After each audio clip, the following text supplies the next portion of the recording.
Halo Sobat Merinding, balik lagi bareng gue Fahmi. Kali ini gue akan bagikan cerita horor buat kalian. Selamat menyaksikan. Jerit malam, larangan, jangan memancing pada saat malam purnama. Kan kue ketu epat nah, kalian berempat mau kemana? Tanya seorang laki-laki parubaya saat melihat Aang, Gapar, Ikin dan Tatang yang hendak berangkat memancing. Mami Siki, narai hindaiji inggawi lamun jadi maimbit karen tantahan pisi kakatuh tebusu. Ya memancinglah. Memangnya mau apa lagi kalau sudah membawa joran pancing begini paman? Jawab Aang sambil tertawa. Bulan sasalau tuh, main tulak mamisi, engke nihau kare ketuh kau si pulau himba. Bulan sudah hampir purnama, buat apa pergi memancing, takutnya nanti kalian malah hilang di dalam hutan. Ujar Busus Sapi. Alah, jidada rumuse iki karen nihau si pulau himba kau te kilau panginan sining andau beh busu ae. Alah, tidak mungkin kami segala hilang di hutan. Bagi kami hutan itu sudah seperti makanan tiap hari paman. Jawab Aang lagi, kini dengan nada lebih tinggi. Busus Sapi hanya bisa geleng-geleng kepala melihat mereka berempat. Gapar, Aang, Ikin, Tatang, hiningan pesangku dengan ketuh, elah hapisasi pulau himbate. Lamun jadi hamalem dusah balua hubung. Nyamete ina rasat, elah hapander jibijat. Gapar, Aang, Ikin dan Tatang, dengarkan pesanku untuk kalian, jangan pernah berpisah-berpisah di dalam hutan. Kalau hari sudah malam, jangan pernah lagi keluar dari gubuk. Mulut dijaga, jangan berbicara yang tidak-tidak. Inggi busu, katawan Iki beh. Iya paman, kami tahu. Setelah mengatakan hal itu mereka berempat pun langsung membereskan perlengkapan dan satu persatu naik ke dalam perahu mesin Cis. Busus Sapi menatap Cis yang membawa keempat anak muda itu dengan tatapan yang sulit diartikan. Kan ukan ji andau telah hitah tuh nahkin. Kita mau ke tempat hari itu yakin? Tanya Gapar pada Ikin. Yang dibalas anggukan oleh Ikin yang duduk tepat di depannya. Perjalanan mereka itu memakan waktu setengah hari lebih, mereka juga melewati dua desa yang berjarak sangat jauh, hingga sampailah mereka di tempat yang dituju. Tempat itu berada di hulu sungai, dan di kiri kanannya hanya ada hutan yang lebat. Teluk Kuhung, Teluk Kepala, begitulah mereka menyebutnya, nama tempat sudah disamarkan. Konon dulunya Teluk Kuhung itu tidak memiliki nama, namun karena disebabkan oleh perang antara dua kelompok ngayau hingga menyebabkan banyak korban yang berjatuhan dan menurut cerita, kepala-kepala ngayau yang kalah masih berada di dasar teluk itu hingga sekarang. Akai tukep kaput ampin andau tuh, si kue itah mawi hubung. Aduh, sudah hampir gelap. Di mana kita mendirikan gubuk? Tanya Aang pada teman-temannya. Ela saran danum tuh awe katawan mada buayi mandai kan hunjun tuh. Jangan di pinggir sungai lah, siapa tahu saja buaya naik ke sini. Sahut Tatang. Buaya jingi kehe, ikau teki buaya kia tangae. Takut sama buaya, padahal kau sendiri pun buaya juga tang. Ujar Ikin. Iyu hau, au anto ikau na utute dengan bawin ngawa lebu, engke hetang. Betul itu, kata anto kamu itu sekarang dekat dengan cewek di hilir desa, benarkan? Tanya Aang. Bawi ngawa lebu jikwe hindai nah tak. Perempuan di hilir desa mana lagi? Tanya Tatang tak terima dituduh.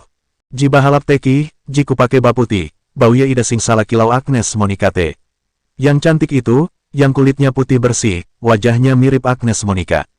Ensun Damang tekah, cucu Demang itukah? Tanya Ikin penasaran. Mampatei duan Ensun Damang Sidin, hati-hati buah jipen. Astaga naga, dapat cucu Demang dia, hati-hati kena denda. Gelak tawa teman-temannya menertawakan Tatang yang hanya bisa geleng-geleng kepala. Kalimat Sidin bila dibahasakan dalam bahasa Dayak Bakumpai maka artinya agak kurang sopan, malah lebih seperti umpatan. Tapi kalau dalam bahasa Banjar, kalimat Sidin ini biasanya ditujukan untuk orang yang kita hormati, persis seperti kalimat BELIAUSIDIN. Om sendiri pun walau sudah agak lama tinggal di Kalimantan Selatan ini kadang-kadang juga bisa salah paham bila orang menyebut Sidin di depan Om Ras. Mereka berjalan menyusuri jalan yang baru saja dibuka, dibersihkan oleh Gapar yang berada paling depan. Sementara tiga orang lainnya membawa peralatan dan bekal yang mereka bawa dari rumah masing-masing.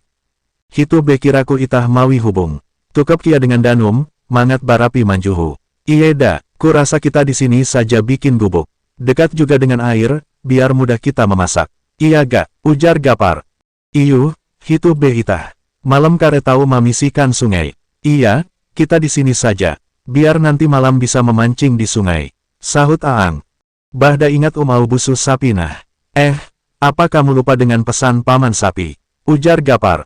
Alah, Bu Henki, ji arep mamisi beh tetah. Jida karen main jat ukan ulu kia. Alah, memangnya kenapa? Kita kan cuma memancing, bukan merusak tempat orang. Bujur beh, tapi bulan tuh sasalau. Ella jida ingat ji jadi ingahana uluh te. Memang benar, tapi bulan sudah hampir purnama. Jangan lupa dengan apa yang sudah dilarang oleh orang. Itah jadi talanjurkan tu kia adi parae. Dada NN kia, tenang be ikau, kita sudah terlanjur ke sini juga kan par. Gak ada apa-apa juga. Kamu tenang saja, jawab Aang. Gapar terdiam, ia tak menyoal lagi masalah itu dengan Aang. Aang memang orang yang paling keras kepala dibanding yang lain. Jadi tak akan habis perdebatan itu jika Gapar tak menyudahinya. Tidak butuh waktu lama, hubung dari kayu beratap daun dan terpal itu pun berhasil mereka buat. Memang rencananya mereka akan menginap di sana sekitar 4-5 malam. Tergantung dengan hasil tangkapan ikan yang didapat. Jika dapat banyak, mereka akan cepat pulang untuk menjual ikan-ikan itu ke desa. Tapi kalau hanya dapat sedikit, terpaksa mereka harus berburu hewan lain untuk dibawa pulang.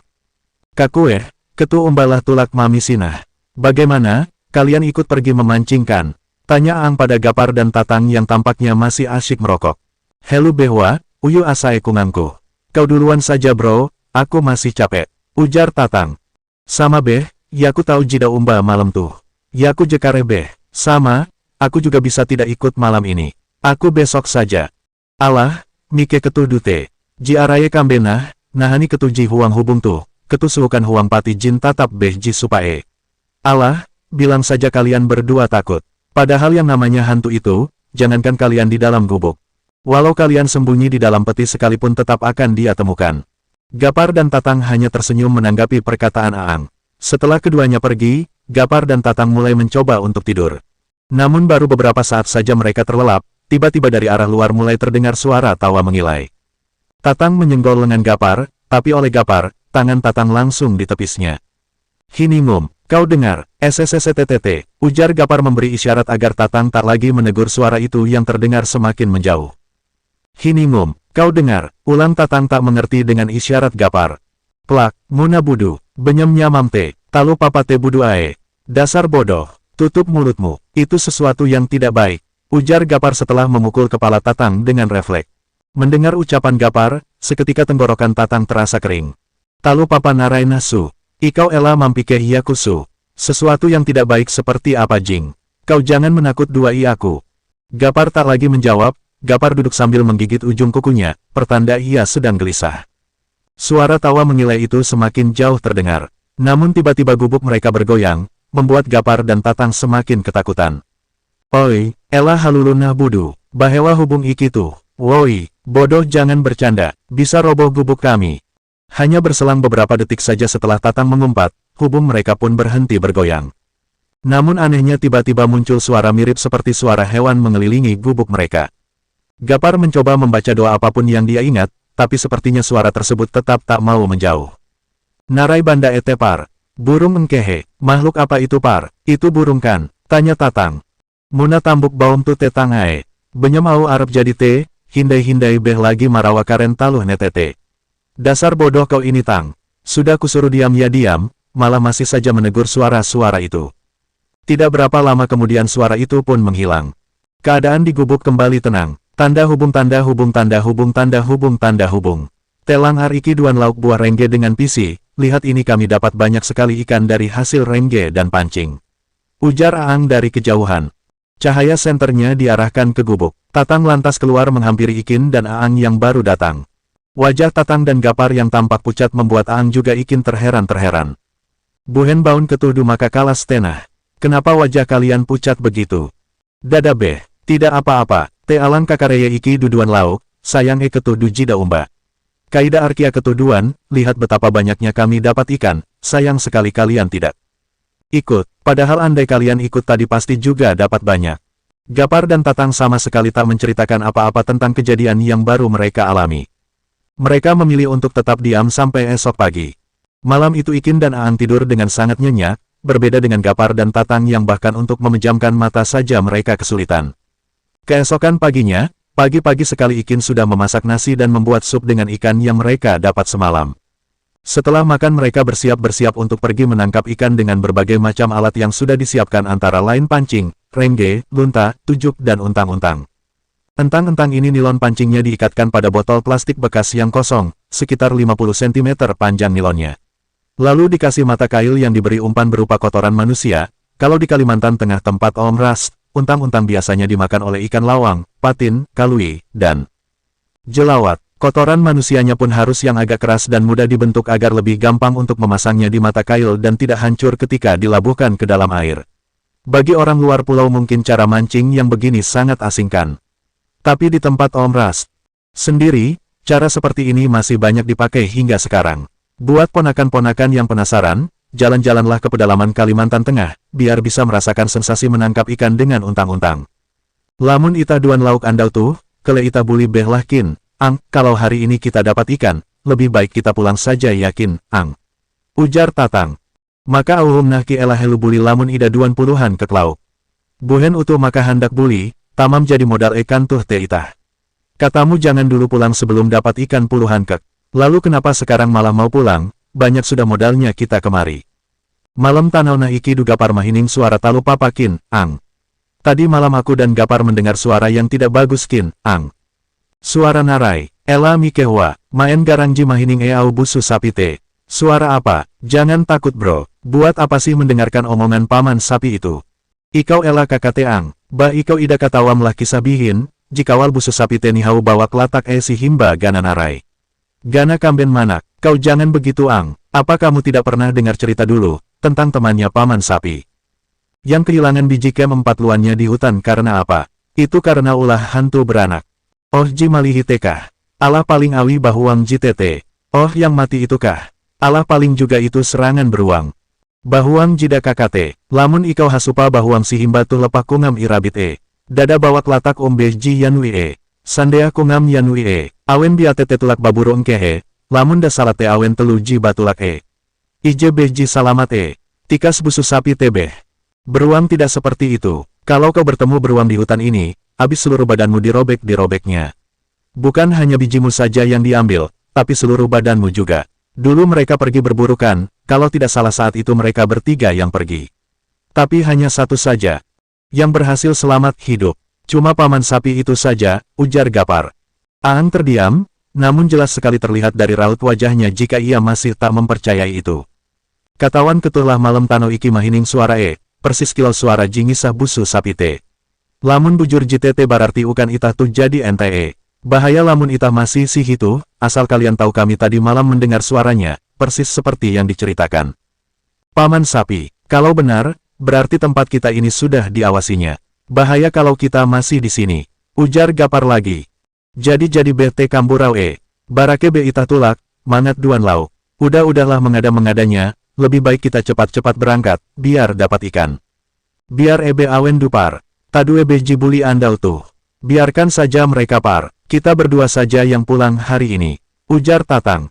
Gapar mengangguk, dan agar pulangnya tidak dengan tangan hampa, mereka berdua memutuskan untuk mencari ikan sebentar. Itah buli dengan kita pulang pakai apa? Tanya Gapar. Mawi rakit beta due par, arbe kayu maheyan telang. Kita bikin rakit saja par, coba lihat banyak kayu ringankan. Iyo araye, baiklah kalau begitu. Setelah matang dengan rencana itu, keduanya pun lanjut untuk mencari ikan.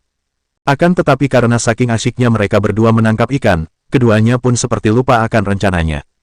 Kayah, kaput jadi andau tang. Buhen itah maka hayal denah. Waduh, hari sudah gelap tang. Kenapa bisa kita lupa? Karena tidak memungkinkan untuk membuat rakit malam-malam, akhirnya mereka pun membatalkan rencana untuk pulang. Ida talu ebe kirakuhlah par, awi ita epat kiate. Beken jaka ji ganjil, ieda, kurasa mungkin tidak apa-apa saja ya par, karena kita akan berempat. Lain cerita kalau ganjil, iya kan, meski ragu, Gapar tetap mengangguk mengiyakan perkataan Tatang. Kin, ketu malam tuh tulak mami silah. Kin, apa kalian berdua akan pergi memancing malam ini? Tanya Gapar. Tawan yakutu, uyun de asaye kunge. Handue yaku majar jalawat tenah tanau. Hantelu majar lawang, ampie tau jida batulak kia yaku malam tuh par. Buhen kih. Entahlah aku ini, badan capek sekali rasanya, 2 kali aku bergelut dengan ikan jelawat tadi itu, dan 3 kali aku bergelut dengan ikan lawang.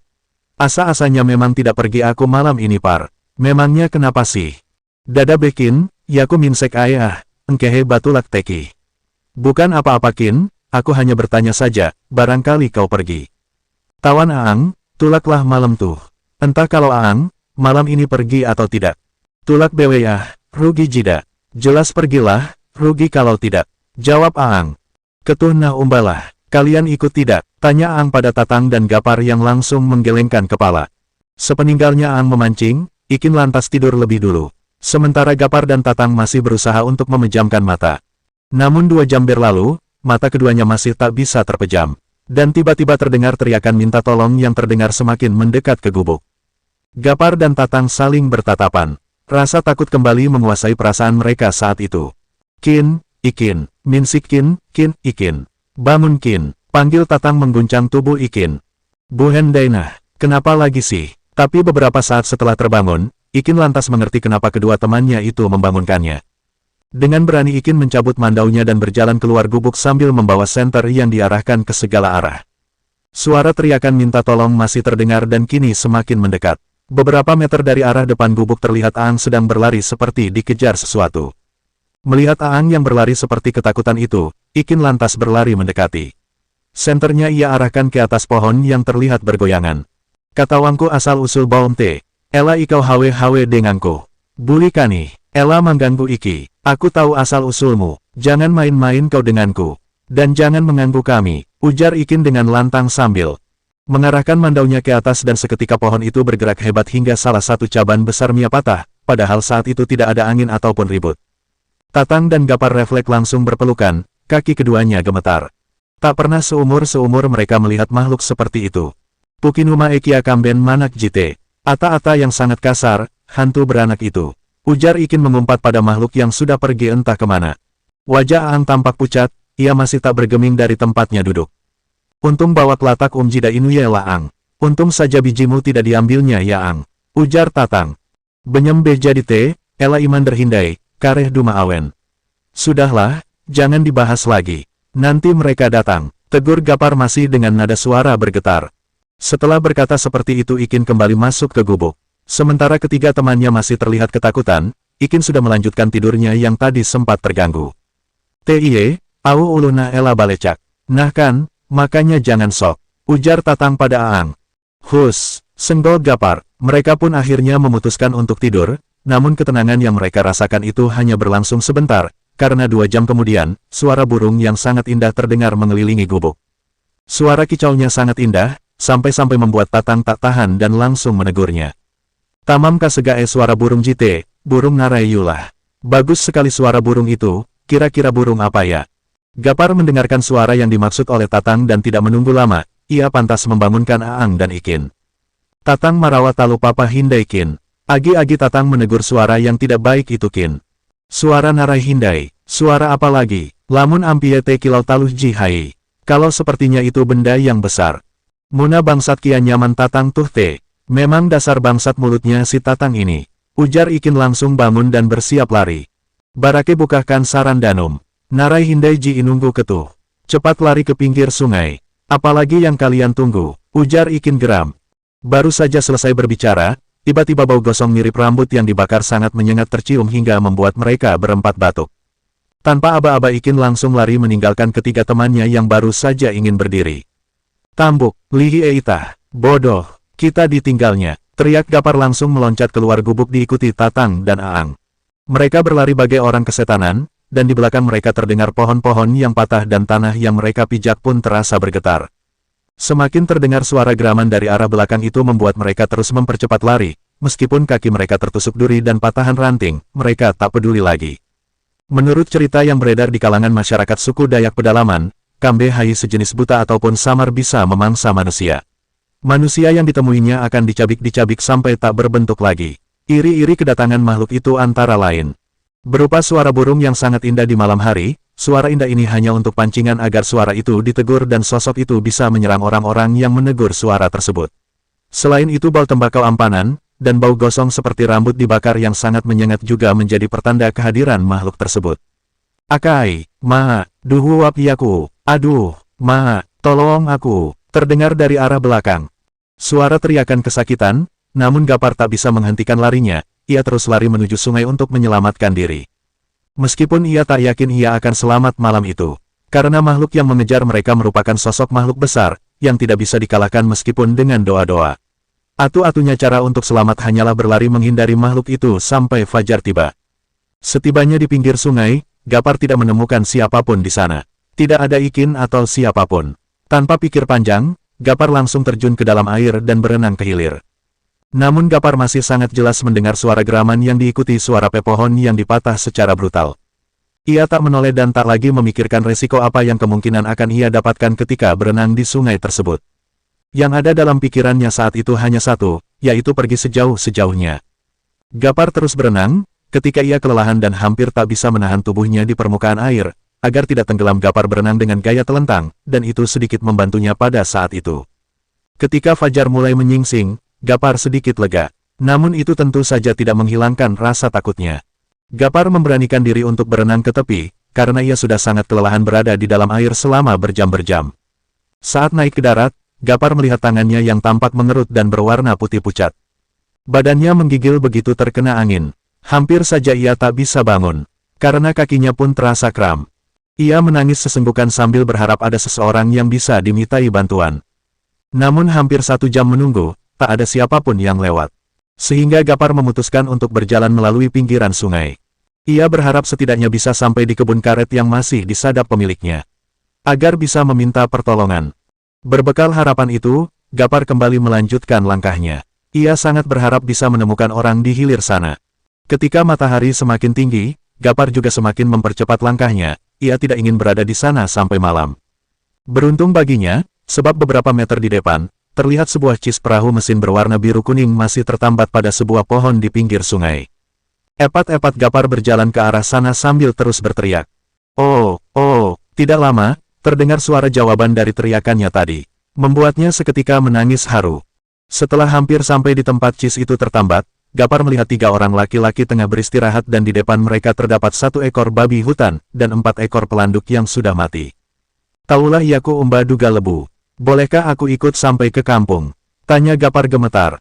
Tahu beh, tapi ikau tuh bikueh. Boleh, tapi kau ini abis dari mana? Panjang kisah Yaku tidak sanggup lagi mangisa Ceritanya panjang, dan aku masih tidak sanggup menceritakannya. Jawab Gapar bergetar.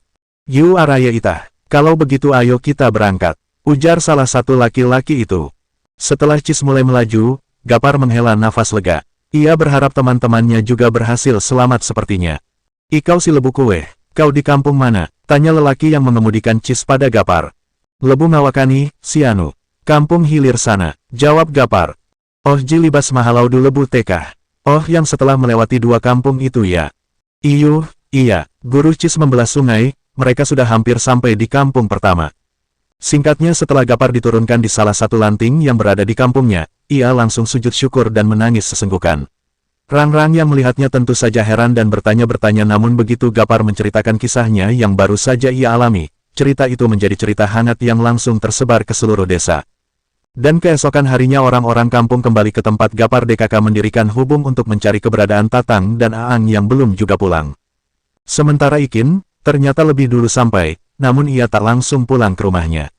Melainkan singgah di kampung hulu untuk sekedar menenangkan diri dan mengumpulkan keberanian untuk menceritakan apa yang mereka alami kepada keluarga yang bersangkutan.